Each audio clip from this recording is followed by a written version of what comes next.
Right, welcome back. So what we're doing today, we are getting an Epas column. Epas, electronic power assisted steering. Basically, I've been building the Clio, the engine's in, but as you can see now,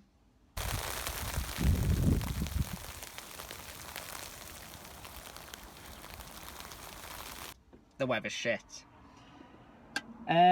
So I haven't got to record much, to be fair, putting it in. We are heading to my local scrappy. Well, I say local, it's about 30 minutes, 45 minutes away. And I travel to this one basically because they've got everything. I can go there and guarantee they've got the part. I don't have to worry about it. It's a little bit further to go than my actual local ones, but I know they've got it. It's in Loabon, which is actually near my work. So yeah, we're popping down there. We're going to find 1.2 or a DCI Clio or something that's got the electronic column in. So why am I changing to the electronic column? Personally myself, it's because my hydraulic pipes are absolutely knackered. I've twisted them first for the boost pipe to go past, then I've twisted it for the AC delete, then I've twisted it again to go back around the boost pipe, and it's getting kinked and bent, and I don't trust it basically. And it's actually a lot easier for me just to convert it to electric power steering than try and source another pipe. So what do you actually need to do it? You'll need to loop the rack if you're keeping your standard hydraulic rack. You'll need electronic control box you can find on eBay. You'll need a shorter belt, and you'll need the column that I'm getting now with the ECU to control it. And I'll take you through the process of fitting it once we've collected it from the scrappy. So what else? What's the benefits of having it then? Technically, if you do the lot, it is a tiny bit lighter. You've got no hydraulic fluid around the engine bay. There's no risk of a pipe bursting on track. And most people's cars now are getting to the age where the pipes are getting cracked and old and they are leaking. What else? You're also going to gain a couple of horsepower probably, because there's no strain on the engine running the pump. Oh, we've got a wagon. Did it. Big one. And yeah, so but for me personally, it's more space in the bay. The positive of hydraulic is you actually get a little bit more feel. You can just, I don't know, it's a lot nicer feedback through the steering wheel from hydraulic. With this electric, with the box you get off eBay, you can actually get a little dial and you can turn it up and down. You can actually turn it completely off. Never fucking wagon. And yeah, I don't know. Let this go past. Come on, matey. He's got to sit there now. Wonder what the fuck I'm doing. Come on. Sat right outside the fucking, what is it? Landfill. Nice. I thought I'd just give you a little intro. So yeah, so that's the downside. You are losing a little bit of feel. The electric power steering's never the same. But to be honest, until I do it, I don't know 100%. I've got electric power steering cars in the past. They haven't been too bad. My Golf was electric power steering. That was spot on. Honestly, I couldn't say anything bad about that. So right, we're going to head to the scrappy, find the column, and get it home and get it fitted. So let's do that now. Back on.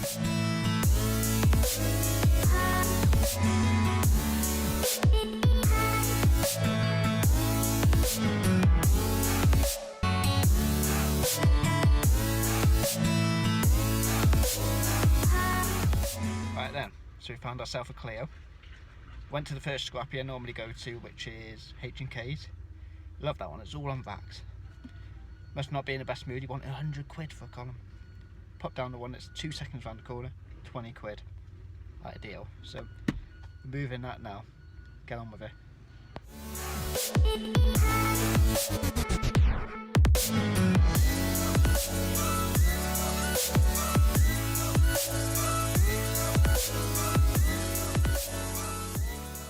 Right guys, I'm back from the scrappy. Popped in my favourite one, which is the big one with the racks, and he wanted 100 quid for a column. Not paying that. Depends what mood you catch him in. Sometimes he's good as hell and it'd be pennies, or other days he's like today and he's like, oh, 100 quid. No, not paying 100 quid. Pop the one round the corner, 20 quid. I've got the column, I've got the ECU, I've got a bit of wiring, and it's all in the boot for 20 quid. So, cheap as chips. Ripped my nail, so I had a little cry to myself, but it was a bit of a twat to get out, honestly. But I think it's just because it's in the scrappy, you're in the mud, rolling around. It's not the best one where I got it from, but it's cheap. That's why I like going there. Got a choice then. So yeah, that's the benefit of going to scrappy. I've been able to cut the loom with the plugs off for the ECU. When you buy it off eBay, the little control pack, there's two options. You can buy the cheap one, which doesn't have it, and you can buy the more expensive one, which has the plug. And basically the other plug is for powering the ECU. And if you just go to scrappy, cut the loom off, you get the plug, bit of wire, you're away.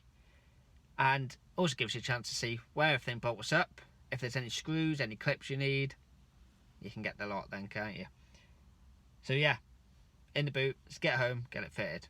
Right then, so what I'm doing with mine is I'm going to loop the rack. You can use a DCI rack and change the track rod ends to the sport ones and use a completely non-hydraulic rack. But I just can't be asked in a minute, and save a bit of money, I'm just going to loop mine. I actually bought a pipe to loop the two smaller ones, because you have to keep a bit of fluid in just to keep the seals and everything working perfectly. But you can actually twist the lines on the car and do it that way, but it was quick enough just to buy that. There's my smaller belt, and there's the part code. Some people run the 5, which I've got here, and some people run a 4 rib. But I've tried the 5 this time. If it's rubbing against the cam belt casing, I'll get a 4. So what we're going to do now is go outside and remove all the power steering, pump, pipes, and fit this belt. Let's crack on. So removing the power steering pump. This is my AC setup. So it's down here. We've got a 13mm here, 3 on the other side. We've got to take the pulley off and just untension the belt, which I've already put on. This is why I'm doing it. You can't see it's on the other side, but I've been twisting this 12, and everything's just getting in the way. I can't be arsed with it, so it's coming off. Right, so I'm going to remove that. Disconnect the pipes. It's just up over the top. There's a 13 holding on there. 13 on again here. Sorry, that's a 16, isn't it? So right, I'm going to remove that now. Right then, so I've removed the 10 mils from a pulley. That's off. I've slackened the 16 on the back of the alternator, slackened the 13 for the tensioner, undone the 10, and now my alternator's slack and loose, and I've took the belt off. Now we've got a 13 here, a 13 here, one at the back and one on the other side. So there's 4 bolts holding the pump on. We're going to remove that, but before I do that, I'm going to remove this pipe here and drain it, let the fluid drop into a tub of some sort for disposal. So right, that's what I'm doing now. So there's that draining away, and what I'm going to do, I'm going to remove the steel pipe in as well while the pump's all solid, and I can get a spanner on it without it all moving around. So we do that, remove the bolts, then I've got the lid off so it can drain down.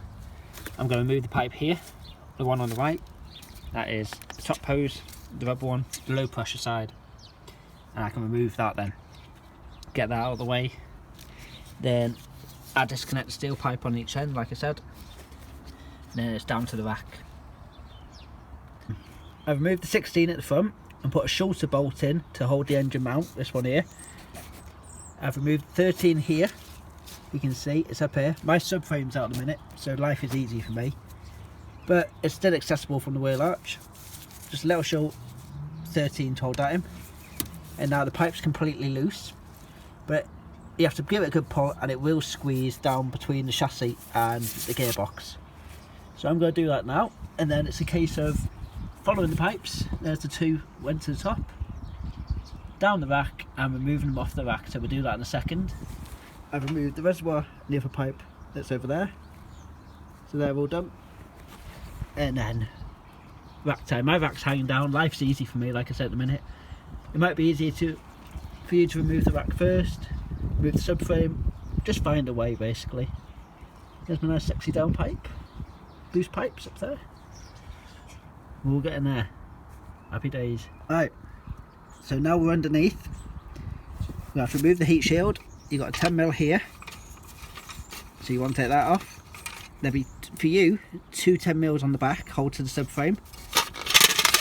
And then that comes off. We've got a 13mm here, which holds this bracket, which holds all the pipe work there. You follow it along. Sorry as well. 12 for the pipe in there. 12 again behind there. Then up here, crack the nut loose, get that out of the way. 19mm for the main pipe. It's either going to be a 16 or a 17 for the one behind. And then there's the 2 small pipes running in again, and they're 12mm. So we're going to move them 4. 1, 2, bracket. I'm leaving this bracket on because I'm putting my heat shield back on. Because I'm running that up there, of course. Loads of heat. I want protection. So right, I get all this off. And then next up, I'm going to loop the rack from there to there. Some people literally just connect the pipes. You just want a bit of fluid left in here. And then we've got to block all these ones off to stop fluid coming out of them and stopping dirt getting in. So I'll remove them now. Let's do that. Loop pipes on. You could make that out of the old pipes, to be honest, but I bought one. They're just M12s, I think, 1.5s. Then all pipes off there. That's just a sump plug. That is a bolt I had. I can't remember the threads. I'll put them up in a minute. Then 2 1.5s. Cut the end off the bloody wheel nut. Put a slot in it and then squared off so I can get an 8mm on it. Block them off. You can actually buy these bungs off eBay, but bugger it. I'm never going to see it. As long as it seals, we don't care. So that's that. Now we need to go inside and get the steering column out and fit the electronic one. So let's do that.